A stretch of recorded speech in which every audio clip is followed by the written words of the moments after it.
Good afternoon. This is September the 5th, and so we're talking again about the international arbitrage, the ability to make money from U.S. For U.S. investors from international projects and businesses. Um, I said in a previous video about how an international private investment fund or alternative investment fund that is set up to facilitate investment into something like an oil and gas field or a mining project, which is less than $100 million or small play. Um, there's a lot of opportunity to mitigate um, risk and the perception of the potential for fraud in the U.S. that U.S. investors, their advisors, and their private banks will have. Of course, potential U.S. investors have their money based in private banks and trusts. These are regulated institutions, and they view owner-managed international non-U.S. Situations as high compliance risk and high potential for fraud. So if the project is not based in the continental U.S., then the potential for fraud in particular comes into concern because the laws of the United States, which people know and to some extent understand, cannot be fully relied upon as avenues to deal with uh, any situations that might arise from fraud or other things. At the end of the day, these are the concerns of some of the main concerns of potential U.S. investors. It's not the returns. The returns and the economics of international projects tend to actually be quite good, but of course, it's the great unknown and the track record of owner managers and owner managed type family business owned projects, which of course a lot of them weren't regulated, and even some that are regulated, where people lose money. This is the kind of theme that investors think about, and they don't want to just take that level of risk and have to spend that level of time dealing with smaller um, investments from owner managers. But saying that, a lot of investors today are looking at the market very differently. Again, we don't advise on investment thesis, but we certainly are capable of observing and understanding what's going on, and people are taking different views and beginning to do different things. I'm sure you can read about the increased appetite for alternative investment funds and all different types of investments now that the cost of money is north of 7% or just about 7%.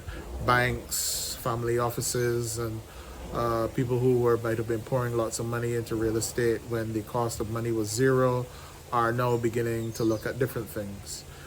So that's the environment that we're currently in.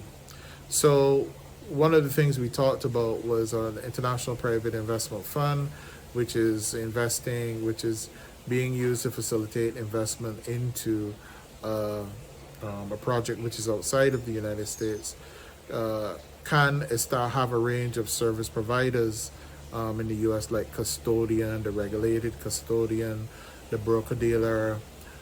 They could have some a legal entity there. The general partnership could set up a legal entity there and have some officers appointed on salary to that legal entity. And the reason this is useful, it creates presence, so we can also have an office, it creates presence, and this is a good thing because then U.S. investors can see that there is some part of the international fund operation which is within the U.S. Legal jurisdiction.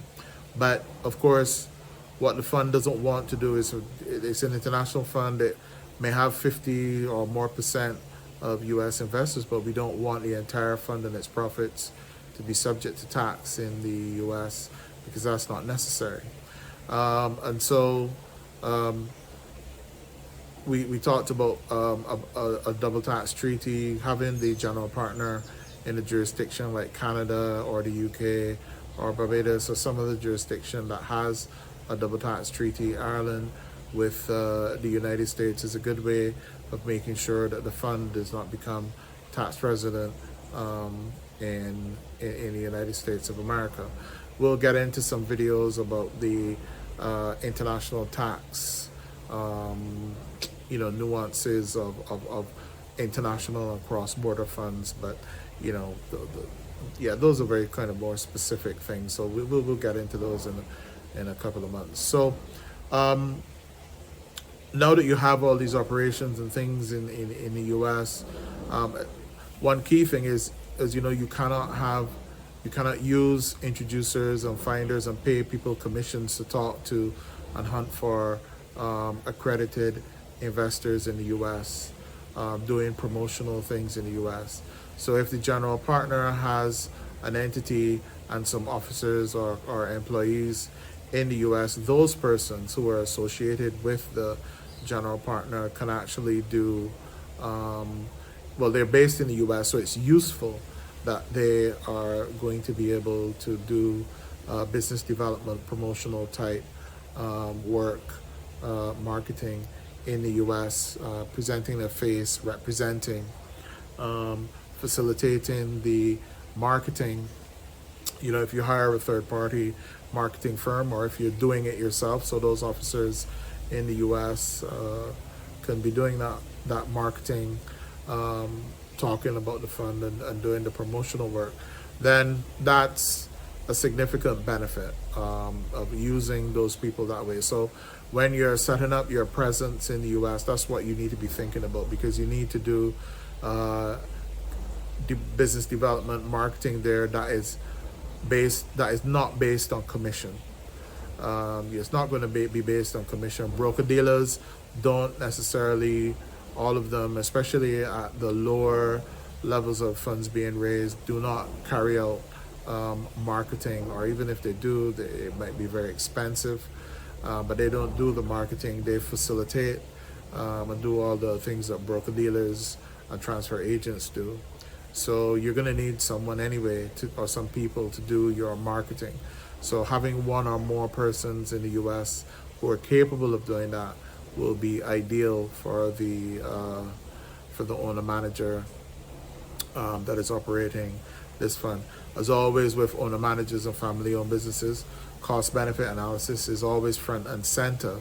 And so this is why I raise these points, because of course good thought will have to be given to this, and you will have to choose the right person, because unlike larger funds that can just hire vast amounts of people and do vast amounts of things, it's not the same for owner managers. So having your person who can do business development in the U.S., boosting the appearance of investor protection, and then of course having your double tax treaty, which keeps the taxable presence of the private investment fund out of the U.S. These are all things that you can bring together, and basically put yourself in a position to be able to work towards raising funds in the U.S. Of course, the officers of the general partner who are outside of the U.S. Can raise funds, but at the end of the day, even with social media marketing and all these things, it still ultimately will probably come down to there will be some sort of face-to-face that will be needed, and so it will be always good to have someone who's employed by the fund in the U.S. to actually help facilitate that. So that's it for now. Marketing and investor protection and presence in the U.S. Of course, these things are all done in tandem with your U.S. securities attorney. You don't just do these things off the cuff, but that in and of itself is not prohibitively expensive. And if you're working with a U.S. attorney anyway, they will probably give you tips and guidance on how to set up your operations. So that's it for now. Cheers.